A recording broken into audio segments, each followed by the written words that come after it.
എല്ലാവർക്കും സാദര നമസ്കാരം. ആത്മാന്വേഷണത്തിൻ്റെ മറ്റൊരു ലക്കത്തിലേക്ക് ഏവർക്കും സ്വാഗതം. ഇത് കർക്കിടക മാസമാണല്ലോ. പ്രകൃതിയിൽ കർക്കിടക മാസത്തിൻ്റേതായ ചില ഒരുക്കങ്ങൾ കാണാം. പ്രകൃതിയിൽ മാത്രമല്ല, നമ്മുടെ ജീവിതചര്യയിലും. കർക്കിടക മാസത്തിലാണ് ഞാറ്റുവേലക്കാലം. ഞാറ്റുവേല കൃഷിക്ക് അനുയോജ്യമായ ഒരു കാലമായിട്ടാണ് പരമ്പരാഗതമായി കർഷകർ കണക്കാക്കുന്നത്.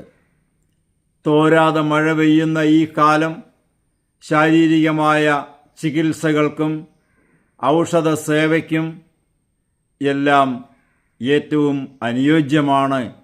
ഈ സമയത്ത് ചെയ്യുന്ന ഔഷധങ്ങളും മരുന്നുകൂട്ടുകളുമൊക്കെ ശരീരത്തെ കൂടുതൽ നല്ല രീതിയിൽ സ്വാധീനിക്കും എന്നാണ് പറയപ്പെടുന്നത്.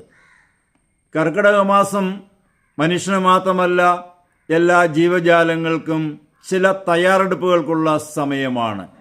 കർക്കിടക മാസത്തിൽ നാം ശാരീരികമായി മാത്രമല്ല, മാനസികമായി കൂടെ ചില തയ്യാറെടുപ്പുകൾ നടത്തുന്നത് നല്ലതാണ്.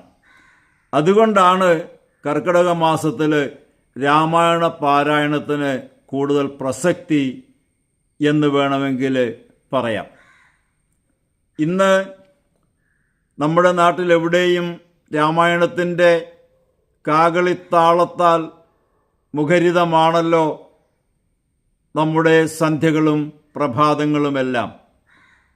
രാമായണത്തിലെ ബാലകാണ്ഡത്തിലെ വളരെ ശ്രദ്ധേയമായ ഏതാനും ചില വരികൾ കാലികമായി പ്രസക്തമായതുകൊണ്ട് അത് ഇവിടെ ഒന്ന് അറിയിക്കുകയാണ്.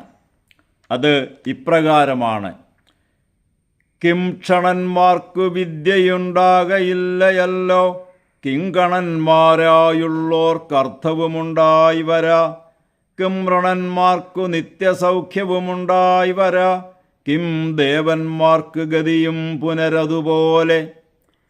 ഈ വരികൾ പാർവതീദേവി രാമകഥ കേൾക്കാൻ വേണ്ടി ചോദിക്കുന്ന ഭാഗമാണ്. ആ ഭാഗത്ത് ഈശ്വര കഥകളൊക്കെ കേട്ട് എല്ലാ സന്ദേഹവും സമ്മോഹവുമെല്ലാം അവസാനിച്ച് പാർവതി പറയുകയാണ്: കിം ക്ഷണന്മാർക്ക് വിദ്യയുണ്ടാകയില്ലയല്ലോ.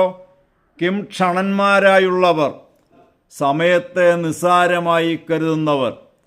നമുക്ക് ലഭ്യമായ ജീവിത കാലഘട്ടത്തിൽ ലഭ്യമായ ഹ്രസ്വമായ കാലത്തെ, സമയത്തെ നിസ്സാരമായി കരുതിക്കൊണ്ട് അവഗണിക്കുന്നവർ, സമയം പാഴാക്കുന്നവർ, ഒന്നിനും നേരം തികയുന്നില്ല എന്ന് പറയുകയും ഒന്നും ചെയ്യാതെ അലസമായിരുന്ന് തൻ്റെ ജീവിത കാലത്ത് ചെയ്യാൻ കഴിയുമായിരുന്ന പല പ്രവൃത്തികളും ചെയ്യാനാവാതെ സമയം പാഴാക്കി കളയുന്ന ആളുകളെ പറ്റിയാണ് ഇവിടെ കിം ക്ഷണന്മാരെന്ന് പറയുന്നത്.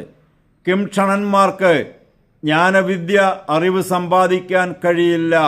ജീവിതം വളരെ വേഗത്തിൽ തീർന്നു പോകും. അവർക്ക് അവരുടെ ഈ ജീവിതകാലം കൊണ്ട് അവർക്ക് ശരിയായ ഒരു വിദ്യ നേടിയെടുക്കുന്നതിന് സാധിക്കുന്നില്ല. കിം കണന്മാരായുള്ളോർ കർത്തവുമുണ്ടായി വരാ. കിം കണന്മാരെന്ന് പറഞ്ഞാൽ അല്പത്തെ നിസ്സാരമായി കരുതുന്നവരാണ് കിം കണന്മാർ. ചെലവുകളെയൊക്കെ നിസ്സാരമായി കരുതിക്കൊണ്ട്, ചെറിയ തുകയല്ലേ നഷ്ടപ്പെട്ടിട്ടുള്ളൂ, സാരമില്ല എന്ന് വിചാരിച്ചുകൊണ്ട്, പണത്തെ നിസ്സാരമായി കണ്ടുകൊണ്ട് അത് ദുർവ്യയം ചെയ്ത് പാഴാക്കി കളയുന്ന ആധുനിക ഉപഭോഗ വാസനയെയാണ് ഇവിടെ സൂചിപ്പിക്കുന്നത്. അവർക്ക് സാമ്പത്തികമായ ഒരു സമൃദ്ധി ഉണ്ടാകയില്ല എന്നാണ് ഈ വരി ഉദ്ഘോഷിക്കുന്നത്. കിം ഋണന്മാർക്ക് നിത്യസൗഖ്യവുമുണ്ടായി വരാ. കിം ഋണന്മാരെന്ന് പറഞ്ഞാൽ, ഇന്നിപ്പോൾ കർക്കിടകം കഴിഞ്ഞാൽ ചിങ്ങമാസം ഓണക്കാലമാണ്, ഷോപ്പിംഗ് ഫെസ്റ്റിവലിൻ്റെയൊക്കെ കാലമാണ്. ഈ സമയത്ത് എന്ത് സാധനവും നമുക്ക് കടമായി വാങ്ങാൻ കഴിയും. പണം കയ്യിലില്ലെങ്കിലും പല പരസ്യങ്ങളും കാണുമല്ലോ, വെറും 1 രൂപയുമായി ചെന്നാൽ മതി. 10,000-കണക്കിന് രൂപ വിലപിടിപ്പുള്ള സാധനങ്ങൾ വാങ്ങിക്കൊണ്ടു പോകാൻ കഴിയും. അങ്ങനെയുള്ള ആളുകൾ ഋണത്തെ, കടത്തെ, വായ്പയെ നിസ്സാരമായി കണ്ട് അവഗണിക്കുന്നവർ എന്ത് സാധനവും കടമായി വാങ്ങിക്കൂട്ടുന്നു. ഒടുവിൽ അതൊക്കെ തിരിച്ചടയ്ക്കാനാവാതെ പലിശക്കാരുടെ കെണിയിൽപ്പെട്ട് അവർ അധപ്പതിക്കുന്നതിന് കാരണമാകുന്നു. അങ്ങനെയുള്ളവർക്ക് ഒരിക്കലും ഒരു തരത്തിലും നിത്യസൗഖ്യമുണ്ടാവില്ല എന്നാണ് രാമായണത്തിൽ പറയുന്നത്. അതുപോലെ 4-ാമത്തെ വരിയിൽ പറയുന്നത് കിം ദേവന്മാർക്ക് ഗതിയും പുനരതുപോലെ. കിം ദേവന്മാർ, ഈശ്വരീയമായ പല അവതാരങ്ങളും മഹത് വ്യക്തികളും ഭൂമിയിൽ കാലാകാലങ്ങളിൽ അവതരിക്കുന്നുണ്ട്. ഈശ്വരവിശ്വാസികൾക്ക് ഒരു പ്രതീക്ഷയോ അല്ലെങ്കിൽ ഒരു പ്രത്യാശയോ നിലനിർത്താൻ കഴിയും. അങ്ങനെയുള്ളവർ ഒരിക്കലും ആത്യന്തികമായി തോറ്റുപോവില്ല. അതുകൊണ്ട് ഈശ്വരവിശ്വാസത്തിൻ്റെ പ്രാധാന്യവും കൂടിയാണ് ഈ കർക്കിടക മാസത്തിൽ രാമായണത്തിലെ ഈ വരികൾ കൊണ്ട് ഉദ്ഘോഷിക്കുന്നത്. അപ്പോൾ ഇവിടെ 4 തരക്കാരെ പറ്റിയാണ് പറഞ്ഞിരിക്കുന്നത്. കിം ക്ഷണന്മാർ, സമയത്തെ നിസ്സാരമായി കരുതി അവഗണിക്കുന്നവർ. കിം കണന്മാർ, അല്പത്തെ അല്ലെങ്കിൽ ചെറിയ പണത്തെ പോലും നിസ്സാരമായി കണ്ട് അവഗണിക്കുന്നവർ.